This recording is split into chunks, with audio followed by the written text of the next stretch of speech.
Right.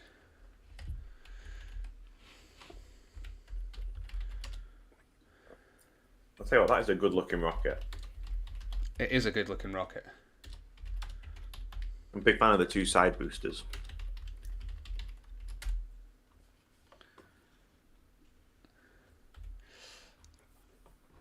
I absolutely like it.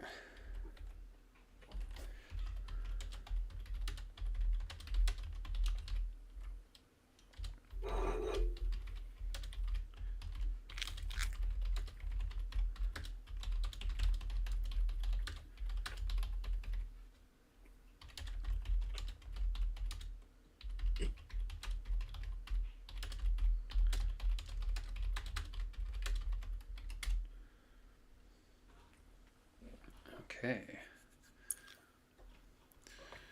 Right.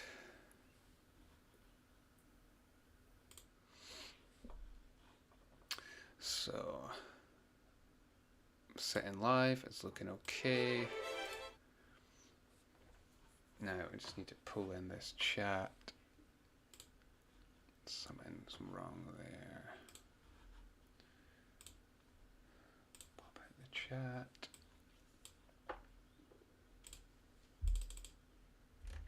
Copy that.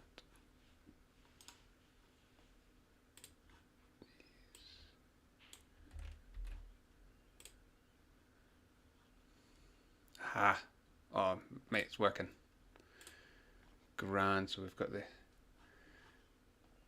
Although... we've got the chat, but what I might need to do is...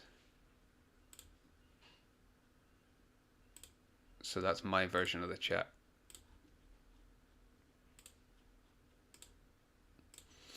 I'm going to alt that so that people can't see me actually typing.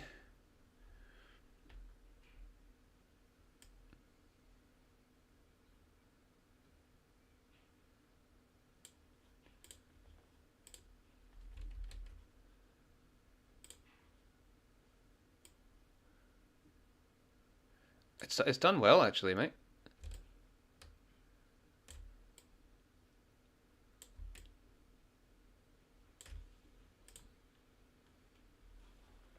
Yep.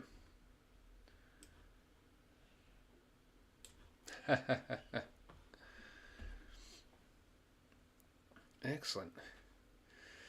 Right. Take a wee drink and then think about going live on. Here we go.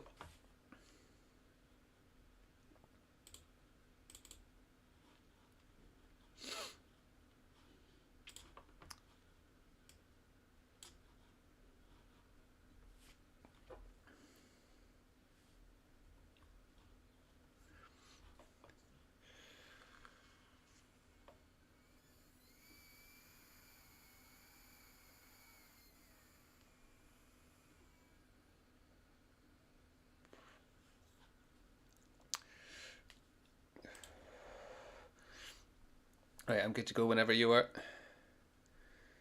I'll just finish this.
ESA Juice launch live.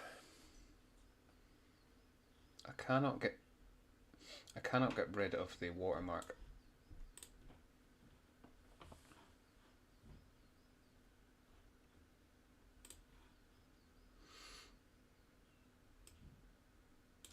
Okay.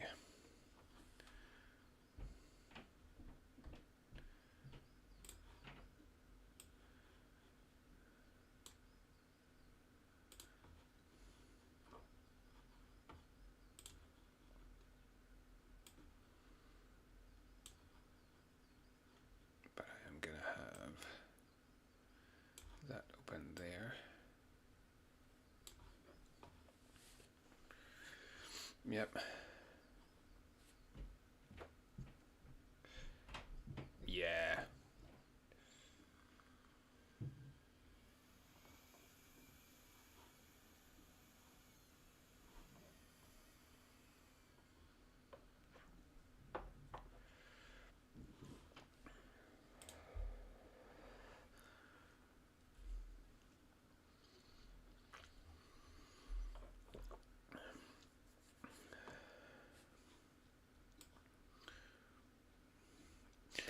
Yes. Just to make sure it's working. I've got 10 people. I did accidentally switch to the live launch too early, but I've no idea if people can hear us.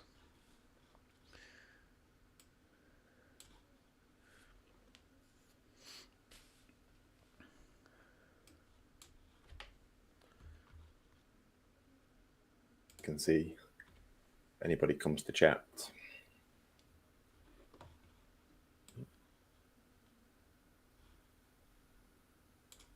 Yep, we're there. Well, It's hello official. everyone. Hello everyone. This is Tom Dune coming to you live, covering ESA's Jupiter Icy Moons Explorer mission today. You can see there, ESA's feed is set to go live in about 6 minutes and expected launch at 1:15 this afternoon. Joining me today on my channel, I've got UKSpaceChris, who you will see up at the top there. Oh, wow. You're so professional, Tom. I know, it's amazing, isn't it? I did not pre-prepare that one in the shower earlier. No, it's awesome. It's awesome. And I am incredibly honoured to be live on your channel as well, Chris. As I am to be on yours too. Well, I'm really just looking forward to this launch today. We were saying before we went live, like, just look at that rocket right there. That is such a good-looking ship. Although I'm kind of concerned about those clouds. Yeah, that is an awesome-looking rocket. Say the Ariane V. It's really the workhorse of ESA's fleet of all European operations. We mentioned it before. The solid rocket boosters. I can't wait until they light, because they are powerful SRBs, despite the size of them. We've seen SRBs from the space shuttle and other launch systems, but these things really are great, considering the Ariane 5 only has one first stage engine, so they really do the bulk of the work. See, this is where your spaceflight knowledge is fascinating to me, because I mean, I just know these things from Kerbal Space Program and just sticking on more boosters as much as you can. So understanding how it works in real life is fascinating. You know, we can't just drag over fuel lines from side boosters and things to make it go further and faster, can we? No, and there's no asparagus staging required here. Although pleasing to see that, unlike myself when I play Kerbal Space Program, their solid rocket boosters are actually attached to the side of the rocket and aren't wobbling about. Yes, of course. There's always that one thing you've forgotten. Yeah, to add some struts or something. Oh, absolutely. More struts are required. Yeah, so for everyone here, we've got around about 35 minutes until the expected time of launch at 1:15. And just to give you a little rundown of what you can expect, at 13:15 British Standard Time, this thing will take to the sky to launch JUICE on its 8-year mission to Jupiter and the Jovian system as a whole. The main point of the mission is to explore Jupiter and its icy moons, looking for signs of water and potential life on there. So there's a little bit of a plan over the next sort of day to 2 weeks to get the JUICE spacecraft ready to fly towards Jupiter. Launch 1:15, around about 2 o'clock, once JUICE is actually in orbit with the third stage, the Ariane Space and ESA groups will be looking for full uplink and downlink to be completed. Basically, they're looking for all the signals to be successfully captured by the teams on the ground. And then from there, they will start the deployment of the sails and the equipment. That is going to take quite some time before it's fully deployed and operational. Around about 17 days after we launch today, hopefully, weather and everything else permitting. So yeah, the first main thing that you're going to be looking for is the two wings of the spacecraft. Around about T plus 50 minutes. These wings will take about a minute to fully deploy. They're massive, massive arrays that contain the solar panels and all of the kind of telecommunications functions. Then around about 16 hours after JUICE successfully launches, the medium gain antennas will deploy as well, allowing for medium to long range communications for back here on Earth. And then over the next 2 weeks after that, you're going to have the various instruments that are deployed, including those UK-built magnetometer booms that they've got. There's the radio wave instruments and the Langmuir probes as well. And we'll talk about that a little bit later on, but those probes really are key to fulfilling the mission once JUICE arrives at the Jupiter system. And for me, it's good because Chris is here with his knowledge on space and everything that he's learning as well along the way. Chris, I think it's fair to say that you are the astronomer of the two of us, the science guy to my flamey stuff guy. Yeah, we can go with that. I mean, I am very much a noob. I'm learning about all of the science, the space, the astronomy aspects, which is sort of, I don't know. I got inspired a couple of years ago to look more into space, and every time I sort of learn something new, it just inspires me to look further. So I'm definitely not an expert, but yeah, certainly like considering all the things that JUICE is going to look for and to figure out, is, you know, there's some really exciting stuff happening. You know, we are going to go and look for the only other place that we're aware of in the whole solar system, potentially the universe, where there's liquid water.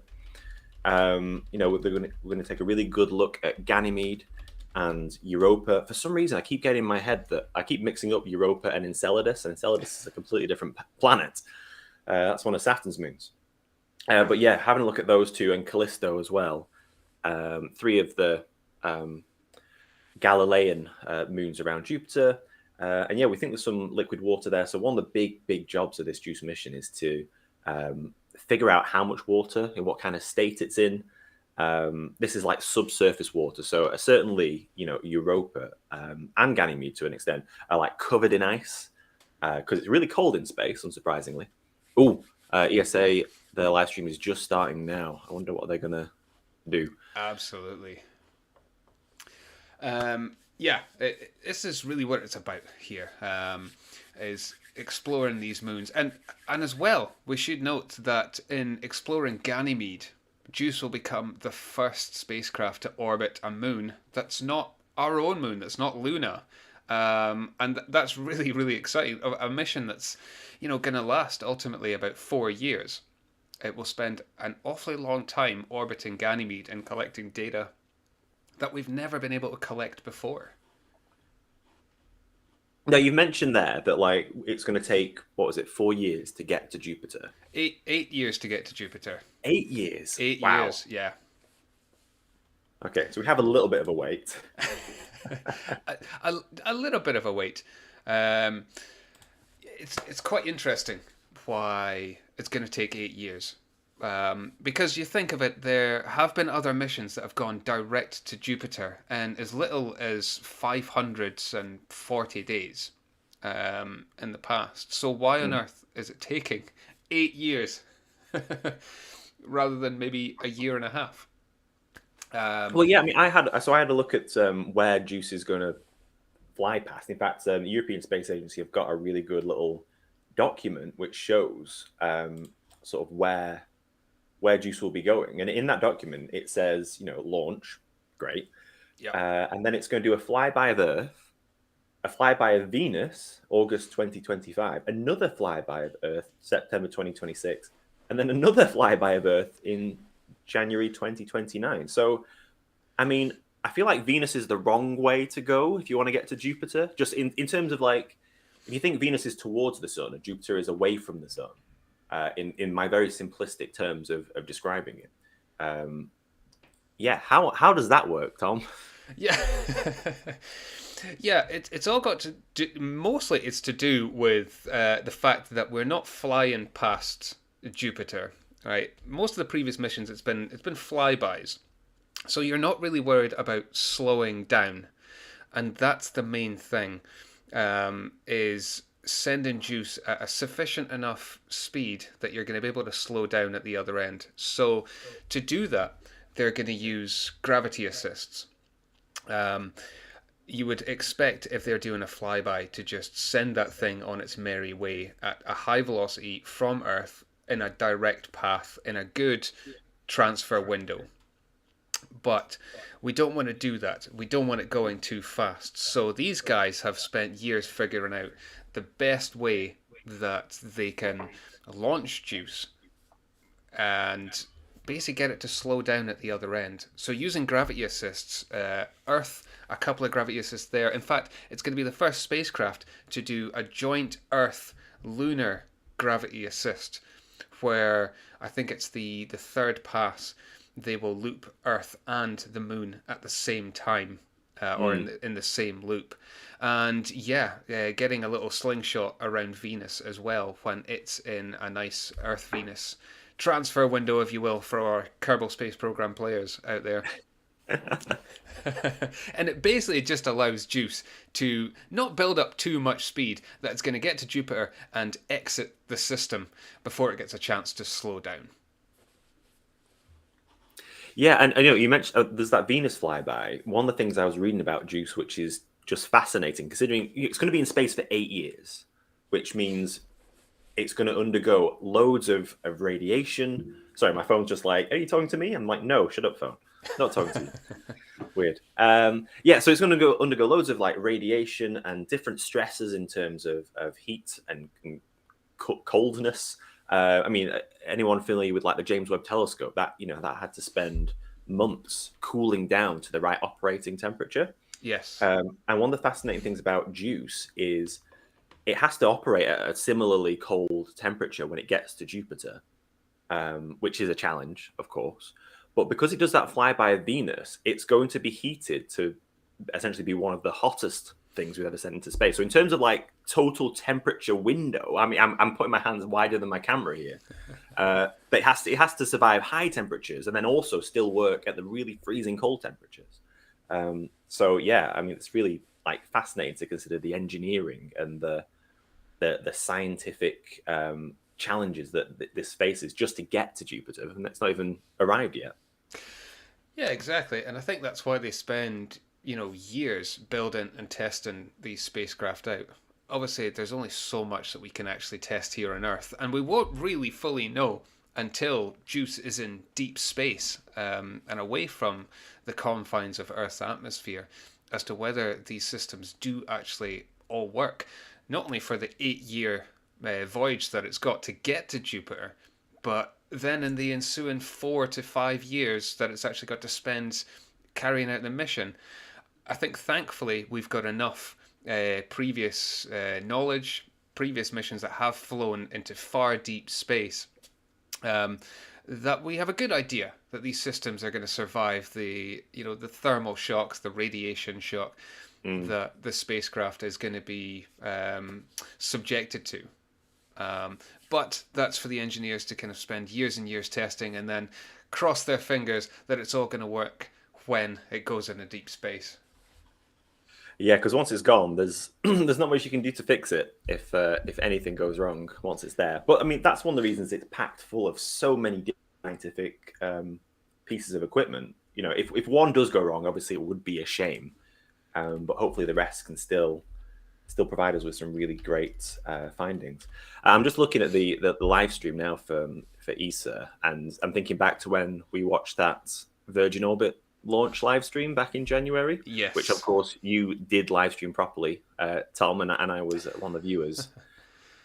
I'm hoping ESA have got some more stuff planned. I'm certainly hoping so. At the very least, we've got some nice visuals, and again, as we're seeing there, a shot of the rocket. That's at least nice. Obviously, Virgin Orbit, they launched at night when Cornwall Newquay Airport was closed for normal business. So it was a little bit dark, and yeah, there's been quite a bit of criticism directed their way in the time, even during the launch itself, and then in the time afterwards. You know, we all know what's happened to them over the past month or so, but just the visuals we're getting from ESA is a little bit better. And I think we talked about this a little while ago. Kind of wondering why ESA didn't have a web TV like NASA do and have done for years. The content that NASA provides on a daily basis that anyone can go in and view live. You know, they've got their podcasts, their webcasts, their little documentaries, live interviews, and scientific things going on the International Space Station, coverage of rocket launches, previous missions. And yet ESA has done so much. I wonder why it's taken until 2023 for them to have their own, web TV and just online resource for all of these missions that they've done. Thankfully for us, it's come at just the right time. Oh yeah, of course. Yeah, it's great to see. I mean, I'm just like say watching more of the pictures here, and they're show. It's great how like people who are involved in the actual launch, you know, from I think the person we're talking to here is the like almost like the project controller of the launch. Like they are getting FaceTime and being interviewed, and we're hearing directly from the people working on this stuff. I mean, I say we're hearing from. I've got the stream muted right now, so we're not directly hearing from them. But I'm kind of looking at and like sort of looking up to these people because I mean, for me, this would be like the pinnacle of career fulfillment to be able to do something like this. Yeah, wouldn't it be amazing to, well, first of all, get the recognition, not only to have worked on a project like this in whatever capacity. I think it's important to remember that JUICE is a worldwide collaboration. You know, obviously for myself covering UK space news, it's great to see the British aspect of how we have contributed to this project. But then you've got engineers and scientists from all over the world. Obviously the thing was mainly built by Airbus in Germany, but you had the Thales Alenia, who are based in Italy, contributing. There's JAXA, there's NASA, there's a bit of the Indian Space Agency, the Canadian Space Agency. They've all contributed little bits and pieces along the way. Obviously, we have in the UK the magnetometer. It was built by a team at the Imperial College of London. So, and other teams from other universities here giving advice, guidance, little bits and pieces. There was a team that built some of the sensors for the probes as well. It's a massive collaboration, and to see them getting recognized by ESA is absolutely fantastic. So yeah, props to them. Yeah, I mean, I'll just give a rundown of the countries involved in developing the different science instruments. So we've got Italy, France, the US, Germany again, Italy again, the UK, Sweden. We've got Sweden again too. So and Holland, the Netherlands even. I mean, I think this is one of the great things about space. Some of my friends make a little bit of fun of me because I love watching the Olympics. And it's like weird to be a fan of like the Olympics because I don't watch athletics or like discus or random events. But it's because it's countries coming together to do a thing. And this is, to me, this is like very similar. In what other avenue and I don't want to say the word space, but because it's kind of ironic with the whole space stuff. But in what other space do so many countries come together to do a thing? I mean, and then once this thing is gone, it's like, it's the results are for all of mankind to enjoy and to learn from. I really hope that space in general and like our exploration and soon to be maybe habitation of space is something that can really bring countries together worldwide, and we can sort of stop all this petty arguing and infighting that I don't want to go into politics, but it's just really nice to see it happening in space. It's the realization of the Gene Roddenberry vision, though, isn't it? Oh yes, I love that. Yeah, let's not get into Star Trek now.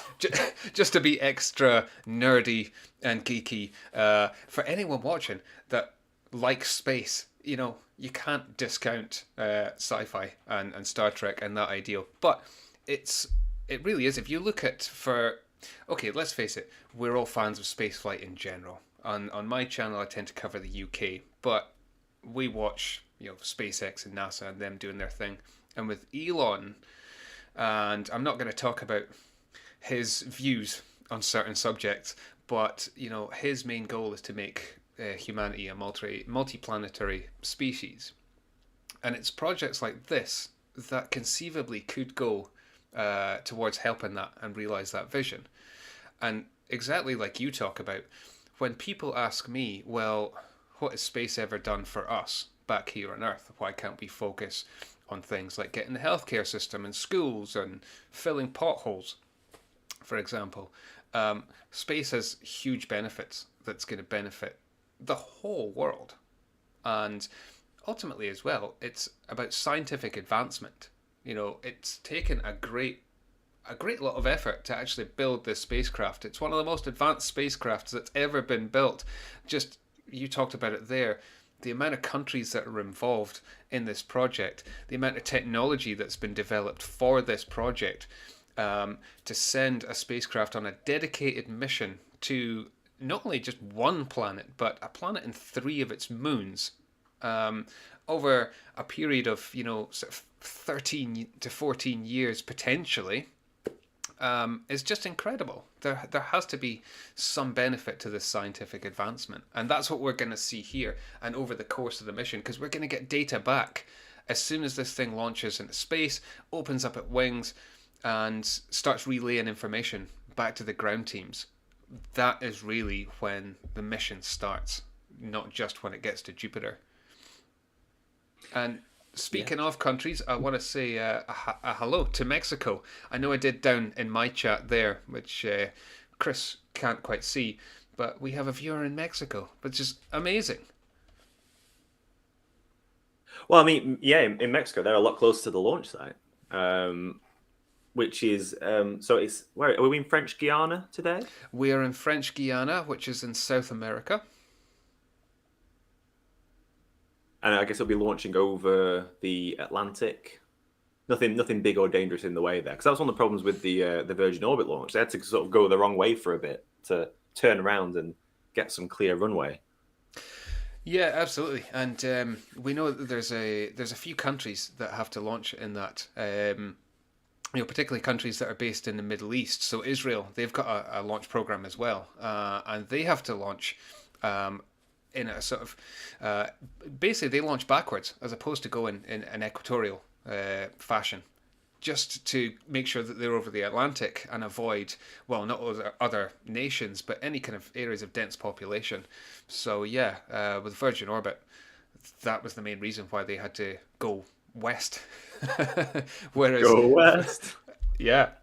Whereas Juice will be flying east as standard, and obviously French Guiana, it's a great spaceport. ESA use it, and Russia, used to use it as well, of course, because they've got a launch pad up there as well, and it's one of the better launch pads for equatorial launches.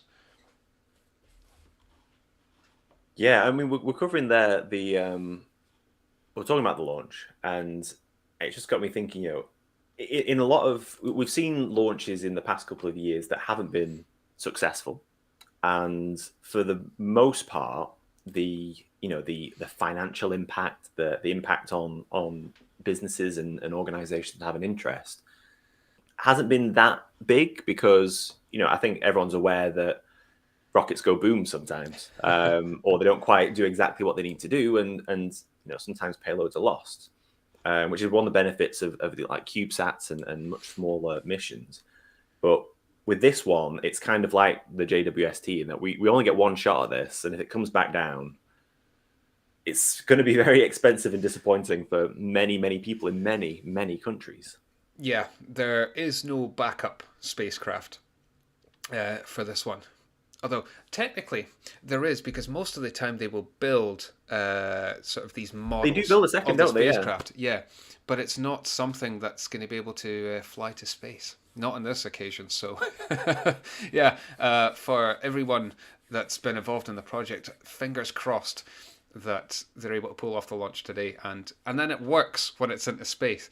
To be honest, with the Ariane 5, I've got no doubts that as long as the range is green, that we're going to see this thing light and go to space. It's the workhorse of European operations. It's one of the most successful rockets of all time. It's one of my favourite rockets. Everyone is in for an absolutely visual treat when this thing takes off.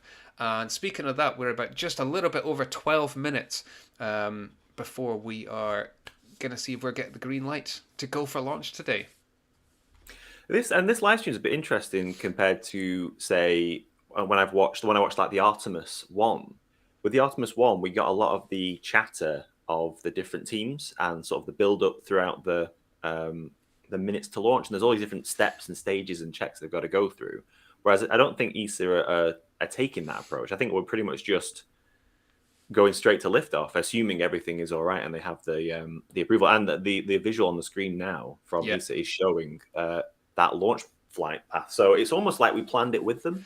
It's almost like we did. It's almost like we have some kind of collaboration with our friends at ESA. Yeah, I just got a message from Darmstadt in Germany. I'm just letting them know we nailed that segue. Yeah, absolutely. Although we did apply to be there, and I know that I said in my last video that I'm happy to announce that I'm going to be here at launch, or I'm going to be there, and by there I meant here, in the comfort and convenience of my own home, bringing this to all of you guys. It would have been amazing to be either in Germany at Mission Control, because they did ask for social media contributors and media personalities, and along with the normal kind of news crews, if they wanted to come and watch the launch from Command and Control HQ. It would have been great to be in French Guiana as well. God, it would have been amazing.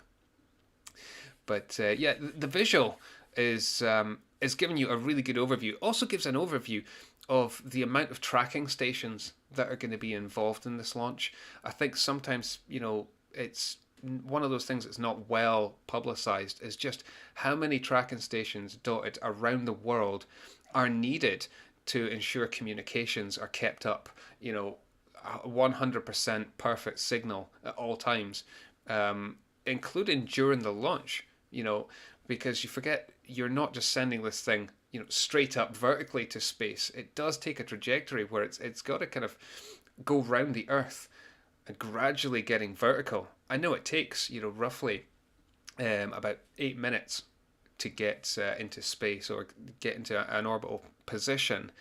But in those 8 minutes, it's going to pass over multiple countries.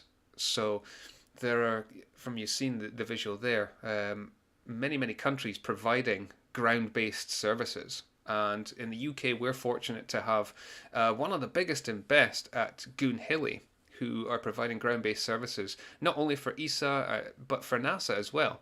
They're hugely important to the success of these missions. Yeah, and it's amazing how much, I didn't want to go into the sort of politics too much, and I'm not going to, so don't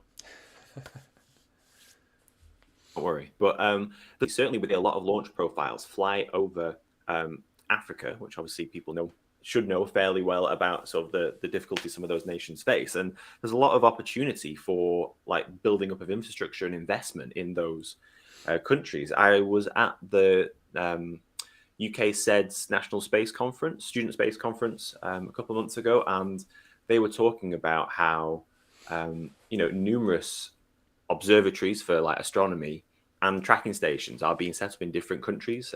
Kenya being the one that I think that was covered in one of the talks there. And it's just, you set up an observatory or a tracking station, which is principally to support an ESA mission or a NASA mission or even a JAXA mission, in terms of just telemetry of what's going on.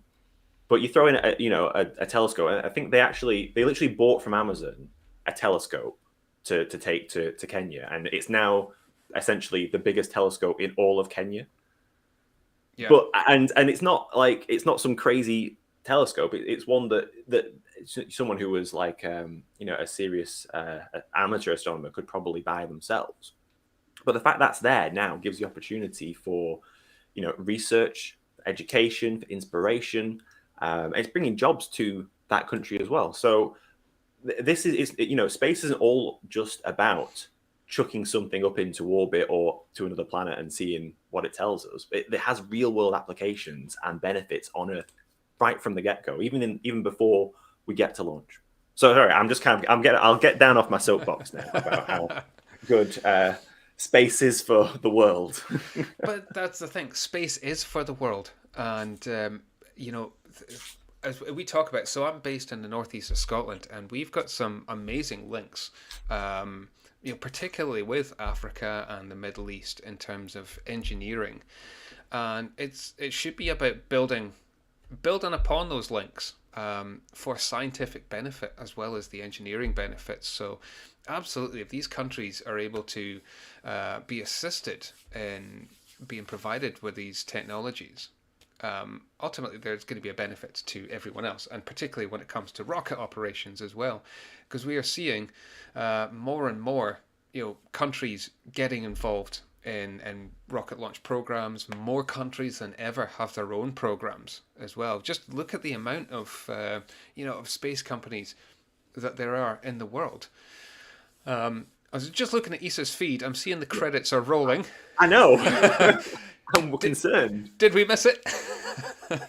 No, I don't think so. I think it's still there. Maybe that's. I think what's probably happened is they have they've developed a package of explanation and education interviews and stuff that they've now done, have completed, and now they're focusing solely on the launch. So I think I might actually just on my stream I'm going to put the sound on, because there might be some chatter that we get linked into potentially. I'm doing the same as well. Look at how many flags can you name? I'm just looking at the boosters and seeing all the different flags. Yeah. And no! There'll be no launch attempt today due to red status during the final chronology. Oh no, we are red.